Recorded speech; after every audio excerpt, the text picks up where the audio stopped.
parents were united in getting Christian education for all 9 of their children. Where did they get this conviction to have their children in Seventh-day Adventist schools? They were farmers who had migrated from the Ukraine to the United States in the late 1800s. They had no Seventh-day Adventist schools in the Ukraine. In those days, there were very few Spirit of Prophecy books published in the German language. My uncle recalls the time my grandparents returned from camp meeting. They brought with them a book that was possibly the first copy in the United States of a German translation, which had significant statements from the testimonies about Christian education. Statements like this: in planning for the education of their children outside of the home, parents should realize that it is no longer safe to send them to public school and should endeavor to send them to schools where they will obtain an education based on a scriptural foundation. Now, 2 of the oldest children were already enrolled in elementary grades in the local public school. My father was about to begin school. Going to a church school presented an unseemingly possible situation. My grandfather had homesteaded a tract of land in North Dakota, and he had already built a nice 2-story home on the property for his family. The church was too far away to have a school there, and it didn't take my grandparents many weeks to discover at least one option that would resolve the problem posed by Ellen White's book. They hitched a team of horses to a buggy, started their search for available land near the Seventh-day Adventist Church. Homesteading was not available near the church, but they found some acreage for sale 1 mile from the church. When they returned to their farm, it was decided to sell their acreage and move the house to the new place that was just 1 mile from the church, and they could start a church school. They hired 2 steam-propelled engines like the one in the picture and hitched them to the house and moved the house onto the new foundation close to the church. Now, the desires of my grandparents for a church school were more than a wish. Their faith in Ellen White's messages caught on with other church members who were also convinced of the need of a Bowdoin Country church school in North Dakota. The following is a picture of my grandfather. He said, as long as the Beats' 9 children of elementary school age needed a church school, one was in operation. And further, he said, if none of the other members send their children to church school, mine will be there. We will always have a school, even if I must board the teacher and pay the salary. And 1 year, he did exactly that. This is commitment to Christian education. Actually, it's really more of a commitment to 9 children. You might ask, well, what were the results of that commitment to Christian education? Here's a picture of all 9 children with their mother. My father was a church administrator. On the far left, my uncle was a lifetime pastor. One uncle was a lifetime educator and hospital administrator, all for the church. My aunts married pastors and church workers. They all stayed in the Seventh-day Adventist Church. Christian education is at the core of Seventh-day Adventist philosophy. You see, education is actually the passing of the mantle from one generation to another. It's a conversation between the older and the younger generations on what's really important. You see, there are 3 fundamental things that Christian education provides that public education doesn't really do a good job at. The first is convictions. That is a worldview that's sufficient for life's questions and crises. For 600 years, from the founding of the first colleges and universities in the Western world, all institutions of higher education were church institutions. All education was religious education for the purpose of building a coherent, faith-based worldview. Harvard started out as a Christian school to train ministers. They had a worldview that answered life's questions, life's basic questions, like who am I? Where did I come from? Where am I going? But today, our drive for meaning in life is not often met by thoughtful religious education. It is often approached with scorn and politically correct universities. Havel said the tragedy of modern man is not that he knows less and less about the meaning of his own life, but it bothers him less and less. The response in this culture, when confronted with meaningful questions about life, is too often a thoughtful, well, whatever works for you, because postmodernism suggests there is no absolute truth outside of my truth or your truth. Remember, the most educated country of the time gave birth to Hitler and Nazism. Adventist education's mission is to develop morally courageous women and men who stand for the right with convictions, though the heavens fall. The second thing that Christian education provides is an environment for development of character. The mature Christian has character, and the university provides a mentor who is the incarnation of Christian character. C.S. Lewis suggested that the danger was that a diminishing attention is paid to values in education, and it would produce men without chests, or students whose response to the great moral issues of the day was not a principled response. You see, character is developed through relationships.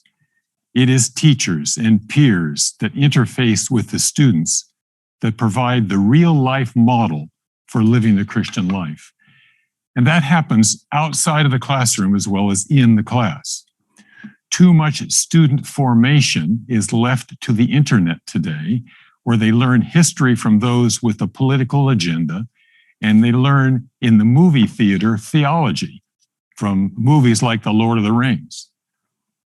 Information is given meaning as students see the integration of faith in the life of a person with Christian character.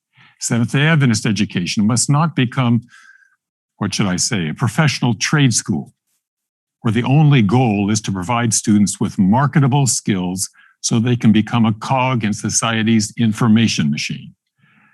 For information detached from meaning is as dangerous as having cars detached from drivers. Third, Christian education builds community. Living out the worldview in the company with mutually committed and stimulating people.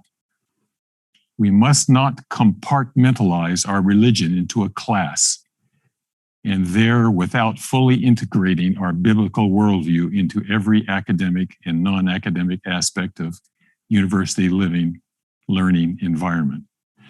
Richard Newhouse has said, "It is by identifying with some Christian community and making its story and values one's own that character is naturally formed.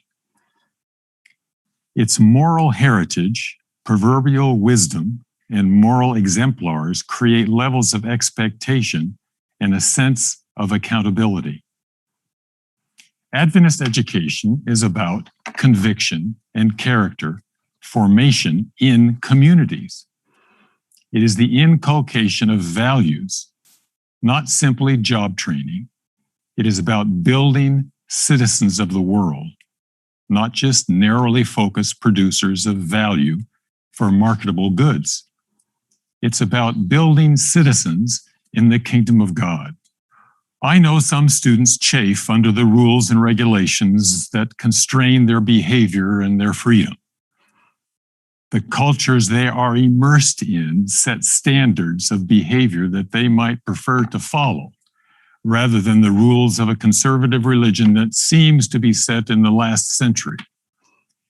Piaget, the famous educator who studied moral development, said, and listen to this very carefully, All morality consists in a system of rules, and the essence of all morality is to be sought for in the respect which the individual acquires for those rules. All morality exists in obedience, understanding of, and respect for rules. Whether the student agrees with the rules or not, their life will be surrounded by societal rules, civic rules, cultural norms, cultural rules, business rules. All morality is found in the respect that the individual acquires for those rules. The problem is contemporary universities have struggled to produce a moral foundation without wanting to commit to a specific code of moral judgment. They don't want to judge anybody. But moral development is not possible without some moral authority. As James Hunter argued in his book, The Death of Character, Moral Education in an Age Without Good or Evil, this quest for morality is ill-fated. We say we want a renewal of character in our day, but we really don't know what we ask for. To have a renewal of character is to have the renewal of a creedal order that constrains, limits, binds, obligates, and compels. The price is too high for us to pay. What we want character, but without unyielding conviction. We want strong morality, but without emotional burden of guilt or shame. We want virtue, but without the particular moral justifications that invariably offend. We want good without having to name evil. We want decency without the authority to insist upon it. We want moral community without any limitations to personal freedom. In short, we want what we cannot possibly have on the terms that we want it. Our education system's core value is not measured by the standards of the world, but by the standards of conviction and character. The question to ask about education is not, what can I do with all this stuff you're teaching me anyway? Because both I and my world are changing, but rather, what will all this stuff do to me? The question is not, can you collect some skills to make a lot of money on the job, but rather, how will you change? There are people today that are shopping for an education as if college was a commodity.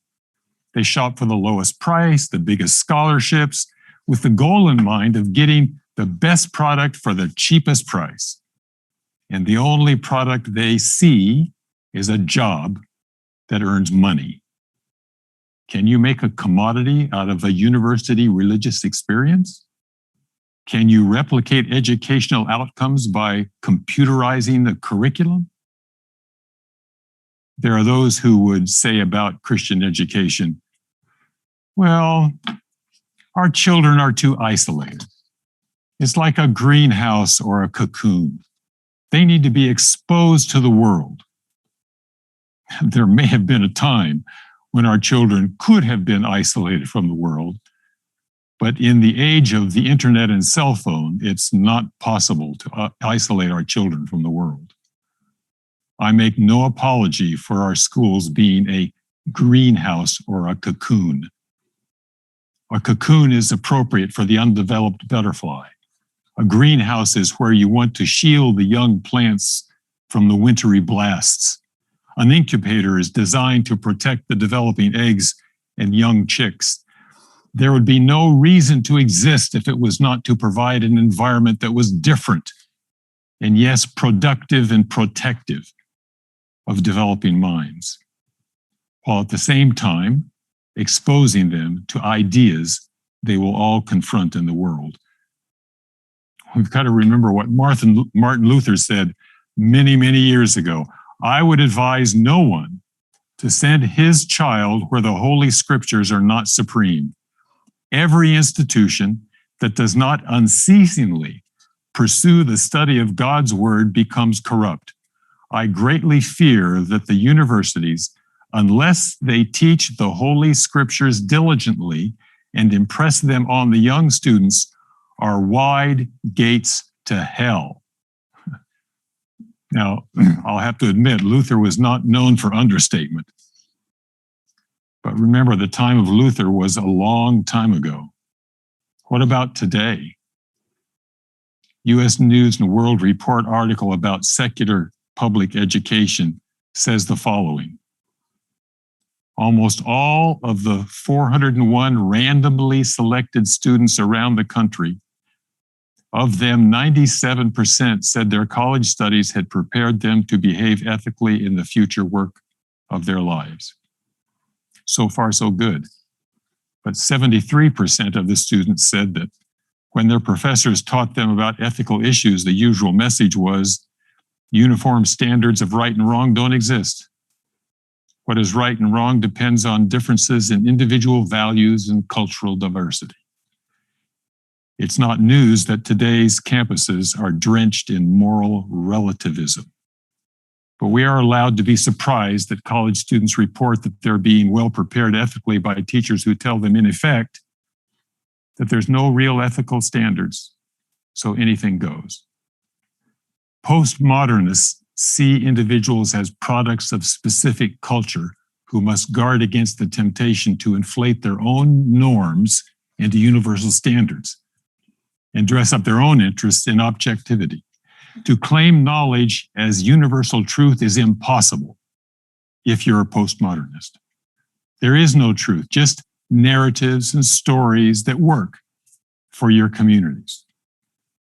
The article concludes, do parents know what they are paying for when they ship their sons and daughters off to postmodern university? Parents who want the best for their children. Very understandable. So some parents, influenced by the culture, think that the best education has to be an Ivy League education. Worldly wisdom in a moral, postmodern vacuum is meaningless. Is a chasing after the wind. What is it to be really educated, to have wisdom? Is it to know how to fix a car? Is it to know how to repair a heart valve or to fix a computer? Or is it to know God and to be prepared for life? If education was simply the transmission of information, then we could take our star teachers and beam their classes to everyone. But you don't sing in the choir on the internet. You don't play in the orchestra through fiber optic connections. And you don't play intramural sports on the computer screen, no matter how good you are at moving your mouse. The reality is that quality education, secular or faith-based, grows from conversations with mentors and peers as significant issues of life are addressed. Therefore, it is the mission of Seventh-day Adventist education to develop communities that are safe for those significant conversations.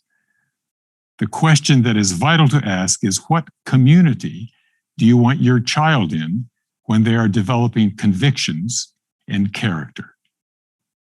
We have standards, we have tests to compare ourselves with others, and when we rank in the upper 10%, we can think of ourselves as wise, but are we? If the average SAT scores were high, would we think that our schools had arrived? But have we arrived? What suggestion does Paul have for the self-deceived person who thinks that they are wise by the standards of this age? 1 Corinthians 3:8-19. Do not deceive yourselves. If any one of you thinks he is wise by the standards of this age, he should become a fool, so that he may become wise. For the wisdom of this world is foolishness in God's sight. How do you become a fool? Is Paul suggesting that we forget what we know? That we become idiots and buffoons? Obviously, wisdom and foolishness are being used here in a special way. This wisdom is not understanding how computers work, or knowing how to build a house, or understanding biology. Paul is saying that wisdom is more than information. Do you know people who have high IQs, but no common sense, no wisdom? I'm sure you do. Our schools must be second to none, but let us be careful not to simply measure the effectiveness by test scores or by college placement exams. There is more to education than IQ. You can get all A's and flunk life. Wisdom, by the standards of the age, is not the true test of wisdom. Oh, it might get you a job. It may pass you through a few exams, but information outside of a moral frame of reference is dangerous. Let me illustrate that. If a man is stealing nuts and bolts from a railway track, and in order to change him, you send him to a secular university where he gets a secular education, where there's no moral formation at the end of that education, he will return and steal the whole railway. You just made him a smarter thief. You see, worldly wisdom is what Solomon pursued.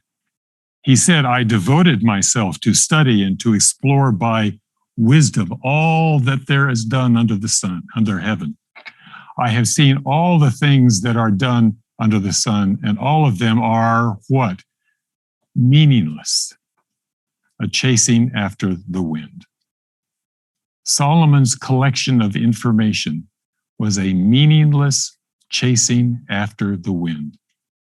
Take note, there's no shortage of information today. You want a question answered? You want information? Just Google it. Ask Alexa. Everyone has plenty of information. The average person today has access to more information, more knowledge than any other time in the history of the world. But that information does not prevent people from being rapists, racist, murderers, child molesters, thieves. In fact, the internet provides tools to train people in every evil activity imaginable. And Solomon said, yet when I surveyed all that my hands had done and what I had toiled to achieve, everything, I repeat, everything was meaningless, a chasing after the wind. Nothing was gained under the sun. You see, information alone is meaningless. Henry Adams says, nothing in education is so astonishing as the amount of ignorance it accumulates in the form of inert facts. True education gives meaning to life. True education gives purpose to life. True education is founded in God's word and builds moral conviction and character. True education is not just learning facts about the world, rather it's learning why I am in the world. Who am I? Why am I here? How should I live? As Ellen White says in Education, education is the work of redemption, to restore in man the image of his master, to bring him back to the perfection in which he was created, to promote the development of body, mind, and soul. That is the divine purpose in his creation might be realized. This was to be the work of redemption. This is the object of education, the great object of life. True education means more than the pursuit of a certain course of study. It means more than a preparation for the life that now is. It has to do with the whole being and with the whole period of existence possible to man. It is the harmonious development of the physical, the mental, and the spiritual powers. It prepares the students for the joy of service in this world and for the higher joy of wider service in the world to come. As Ellen White says, education is about redemption. And what is the beginning of wisdom according to the Bible? The fear of the Lord is the beginning of wisdom. And the knowledge of the Holy One is understanding. We did a college impact study across the North American division, a large study of alumni of Adventist colleges as compared to alumni of public universities. And notice what we found. Among alumni of Adventist colleges, 83% attend church services regularly. 77% contribute money to their churches. 71% are involved in Bible study, personal prayer, and/or meditation. 60% volunteer at their churches. 2/3 or more are satisfied with their career, their marriage, their dating relationships, their family life, and mental health. We have data to prove the effectiveness of Christian education. We must never face the cut flower phenomenon, looking bright and beautiful on the outside, but cut from our roots, dead, but not knowing it yet. Our roots grow deep in traditional biblical interpretation and are nourished by a commitment to biblical truth. Let us never separate ourselves from those roots. This commitment to a distinctive Seventh-day Adventist environment means we should be counterculture. We should be a counterculture movement rather than a culture mimicking movement. Would you like to know what the epitome of Christian education is? Would you like to hear it in one phrase? John 1:1 sums it up. And the Word was made flesh and dwelt among us. That's it. That's all. End of story. Jesus came to show us how to live. That's the sum total of why we have faith-based higher education. God became flesh for us so we could know him. We embody that message to future generations in faith-based, living, learning environments where we put flesh on abstract doctrines. We create environments where the Word becomes flesh every day, in every class, in every contact with every student, through every employee. The Word becomes flesh. Jesus becomes real in that living, learning environment. Education that is simply the communication of the facts of life without the wisdom of living is not true education and is, as Paul says, foolishness in God's sight, and as Solomon says, a chasing after the wind. A story is told of a crazy man who escaped from an insane asylum. He wanted to disguise the fact that he was crazy. And to prove to everyone that he was sane, he decided to repeat a well-known truth so everybody would know that he was sane. So he walked down the street and repeated to everyone that he saw, "The earth is round, the earth is round, the earth is round, the earth is round, the earth is round. Did you know the earth is round?" He was quickly caught and put back in the insane asylum. Why? He had the truth, he had the facts, but he had no wisdom, no judgment. Jesus said in Luke 11:52, "Woe to you, experts in the law, because you've taken away the key to knowledge. You yourselves have not entered, and you have hindered those who were entering." You see, the experts in religious knowledge, the preachers, the teachers who had the key, they had all the knowledge. They stood around with the key and they didn't open the door. They had the key, they didn't use it themselves. They didn't share it with others. They had religious knowledge, but it did them no good. It didn't change their lives. It didn't change anybody else's life. When religious truth doesn't change lives, that religion itself becomes a drug taken to make you feel good about yourself without changing your behavior. Truth that has no impact on the life is worthless, a chasing after the wind. Truth, even religious truth, that has no impact on your life is a chasing after the wind. Truth that is dispensed in public secular universities without the moral content is self-exalting and does not exalt the Creator, resulting in the drug of selfishness. Living for God takes more than truth. If truth were all that was needed, who would smoke? If truth was all that was needed, who would not wear their seatbelt? We must do more than believe the truth. We need to live the truth. And we live the truth on our college and university campuses, in our elementary schools. We must do more than have the truth. We need to practice the truth. Besides, who knows more truth than anyone? James 2:19, you believe in one God. That's great. Even the demons believe that and tremble with fear. We may say we have the truth, but remember, the devil has the truth. Christian education is to transform lives so they live the truth, not just believe it.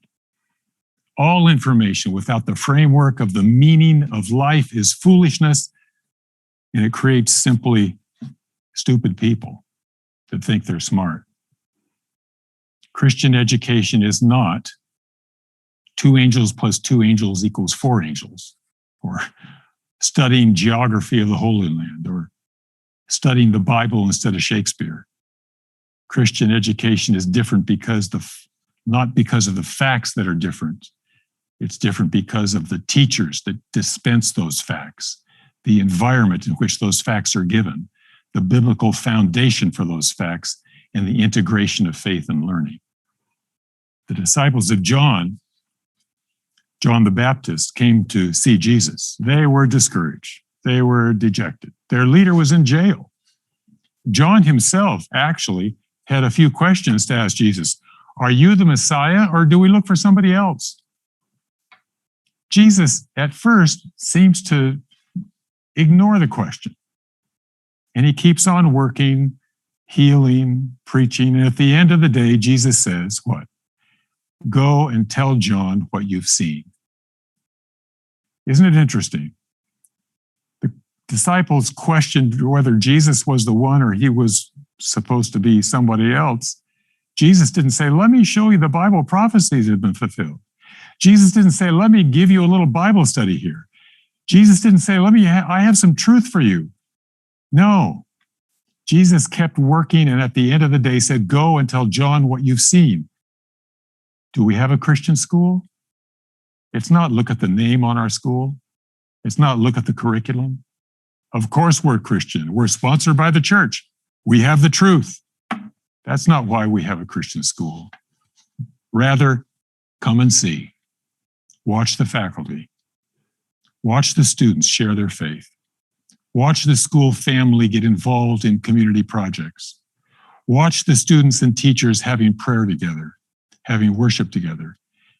It's not by theory that we're Christians. It's not by facts that we believe that we are Christians, but by how our lives demonstrate that we know Jesus, by how we love each other. Christian education is being with Jesus.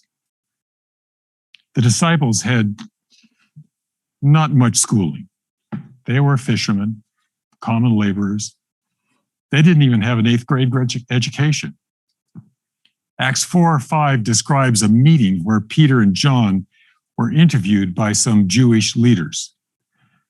The next day, the rulers and elders and teachers of the law met in Jerusalem. Annas, the high priest, was there. So were Caiaphas and John, Alexander, other men of the high priest family. This was a meeting of the powerful in Jerusalem. It was a joint meeting of the Senate and the House with the president in attendance. Everybody was there. They had Peter and John brought before them and began to question them. This was an inquisition, actually. The best and the brightest in Jerusalem quizzing these fishermen. And when it was over, we read in Acts 4:13, when they saw the courage, we should say conviction, of Peter and John and realized that they were unschooled, ordinary men, they were astonished and they took note.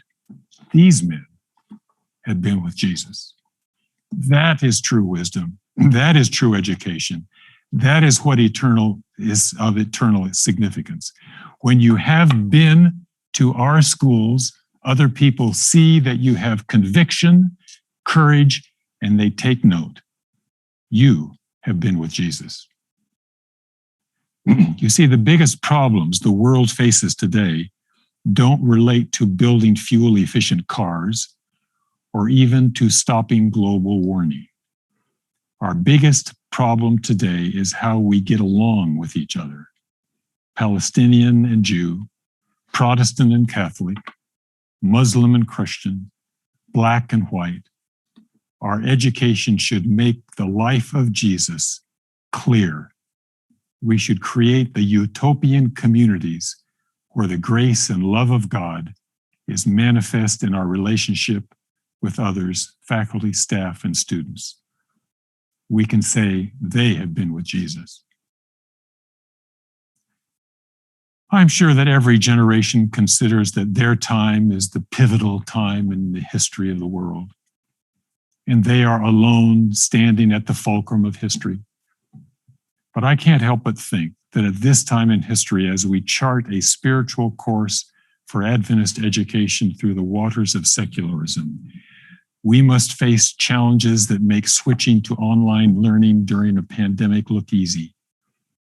The future is unknown, but the legacy of our past is clear. Let us stand firmly on the foundation built by those who've gone before, united in our efforts as we build a future of hope. Let's not let our young people be systematically picked off by the devil through casual capitulation to what seems like the twinkling lights of the secular world in the Ivy League universities. Let us recommit to Adventist education as one of the essential pillars of our Adventist Christian faith.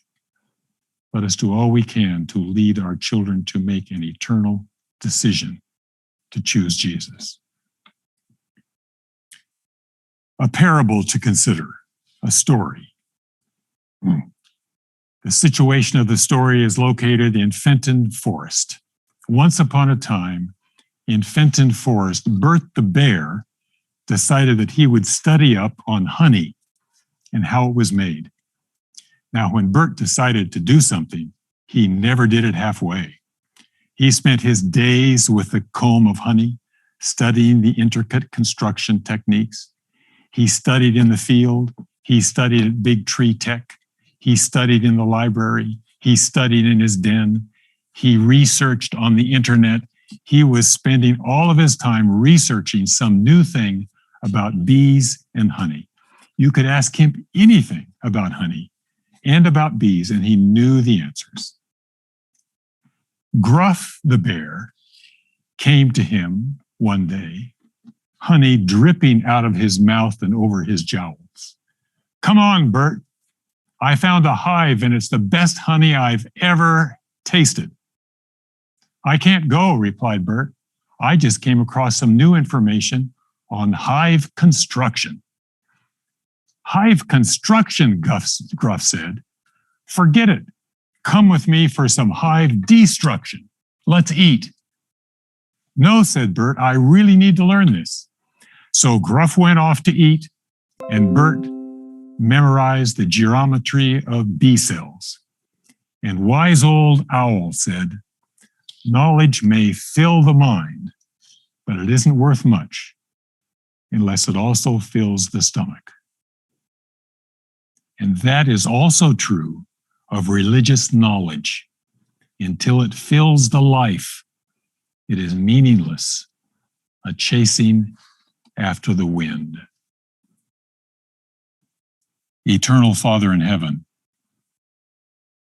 thank you for the gift of Seventh-day Adventist Christian education. May we not neglect this gift, but may we use it in our own lives and the lives of our children to build citizens with convictions and character who can build communities that can demonstrate Jesus to the world. In name of Jesus, we ask these things. Amen.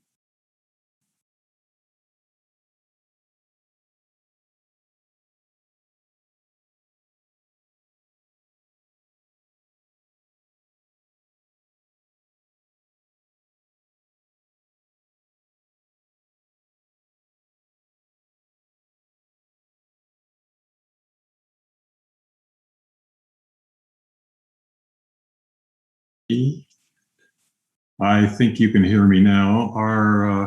There are some questions that came up in the chat room, and so I'd like to talk a little bit about those. If you have other questions that you want to enter, you can enter those questions now. I speak initially, I'm going to read a couple of the questions. Sometimes the pitch for Christian education misses that God is faithful to keep us from falling even when we are in the real world outside of Goshen. The sons of Eli were corrupt while serving in the temple. There's no question that at the end of the day, there's no ultimate guarantees about what the results will be of Christian education. All I can suggest is that the odds increase as you place your students in a place where they have the opportunity to have conversation with peers and with adults who have similar convictions. The idea, I'm trying to get there it is. I do have a better camera than that. And so I understand that the Eli sons were inappropriate, but they, however, didn't result, their Christian education did not result in a good thing for them. Obviously, it wasn't Christian education, it was Jewish education. Here's someone else who's having a question from Riyadh. My question is, what is your advice to the families who are working here who have no Adventist school? Is there a danger of overstaying while sending our kids locally to non-Adventist schools? What is your straight and just advice? Every family is going to have to make their own decision about what is the best for their children. And if you do not have opportunity to have a school close to you, you need to make sure that you have a home school that is a Christian home school. Certainly, I don't want to suggest that we neglect the Christian home environment. In fact, my first story when I started this presentation was about my grandfather, who was so committed to having Christian education. He moved his house to the church so that his kids could go to school there. If you can't do that, you need to at least have a very viable Christian home where you have some very strong discussions about the importance of knowing Jesus. Another question, does the data I presented account for home influence? Probably not. And as I just suggested, home influence is very significant. Another question, Christ was not in a sheltered education system. That's true. And there are people today that are not in sheltered educational systems that survive quite well. I'm just suggesting that the odds, what you want to do is increase the odds. And by having an environment when your children are are developing their own personal vision for life, when they are determining how they're going to live in the future, it's best for them to be connected to mentors who are Christians and believe like they do, and peers that they can fellowship with. My wife has a story she told once about a family whose daughter had gone away to an Ivy League type school because they had a special class that they wanted to take. And my wife said, you know, and their daughter was starting to date someone who was not necessarily connected to the Seventh-day Adventist Church. And my wife said, well, you know, you buy where you shop. And I think that's also true. We talk about meeting a lifetime partner. What better place than doing it in a Christian environment? Is this presentation being shared with our universities, administrators, professors, and employees? It will be available. And I know that the person certainly in the North American division who's in charge of that will have opportunity to do that. I love the bear analogy. Someone said, thanks for the presentation. Where can we get the presentation? I think that it will be available online on an ongoing basis. Many Adventists, Ruth says, would like to send children to Adventist institutions but can't afford it. In Europe, state education is free. What can we do in this to improve access? Loma Linda University courses are very expensive. This is a very serious question and a very serious problem. In the United States, I was the president of Southern Adventist University, and the state of Tennessee was giving free education for the first 2 years of college, and still is. And the new president of the United States is planning to offer, if he can get it past the Senate and the House, a free education for the first 2 years of college. So that's incredible competition. What we need to do in our Adventist institutions is figure out ways to do more scholarshiping and to reduce costs. I'm working right now in developing with a number of institutions some ways that we can do that. And it is the goal, it is the mission, it is the vision of every president I know of all the North American division institutions, and I'm sure probably all the institutions around the world. What should we do as a church, Eric says, to ensure that our children and students who are in public schools and who are actually the majority receive the wonderful Adventist schools? Scholarship them, if you possibly can. If there is any way that your church can help, just with a modest amount of money, to students who want to go to Adventist schools, encourage them. Very often we fail to see ourselves from a humanistic view. May the Lord help us see those in our care in the view of God. That's a comment, and I agree with that 100%. Someone wants to know if it will be in YouTube. You'll have to look and see where the presentation is placed. Places out, here's someone, thank you very much. Places outside North America, and people from those areas learn to defend their faith because from an early age they are faced with challenges. That's a very good point. If you're faced with a challenge and you live in an active Christian home that helps you learn how to face those challenges, that is certainly an appropriate way to approach your child's education and make sure it's a Christian education. I've spoken to a number of young people who were simply not able to attend one of our Seventh-day Adventist schools, who have become missionaries in the schools that they go to. And I think that's certainly the appropriate way to think about it. How to bring Christ back in the center of our institutions. Should our schools and universities be seen as a center of influence? They should be, and I hope that they are growing to be seen that way. The centers of influence in our churches and in our areas, as a person who for 19 years served as the president of a university and who today is closely related to all 13 higher education institutions in the United States, I know that on the forefront of every president's mind is the way to bring Christ, Christianity, and Jesus to the center of that university's experience. It's not guaranteed. It's not always successful for every student. But again, I come back to the idea that it does increase the odds of the student growing in Christ. I had a positive experience in an SDA education system back in South Africa. We were taught to be soul winners. Very good point. And I think that's evangelism is the goal, if you want to say it that way, of Christian education. We talked about redemption, that Ellen White's mission for Christian education was the redemption.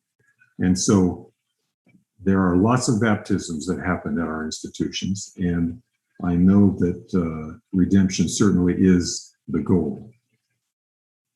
Here's someone who says, I'm one of them that has a desire of doing my PhD in an Adventist university. Kindly, I need a scholarship to have a feel of the Adventist education. Again, I wish I had an unlimited resources. I provide scholarships for everybody, but there are many ways you can find ways to find scholarships. There are many ways you can work to gain resources, and it's just a challenge that anyone who does not have resources and wants to have a college education is going to be challenged with. That's the last question that oh no, here's another one. Some of our institutions here in South Africa are not being managed properly, some being managed by non-Adventists. This is discouraging. I have a difficult time from this distance judging how some schools are managed around the world. I know that leadership has a difficult time finding people sometimes that are qualified.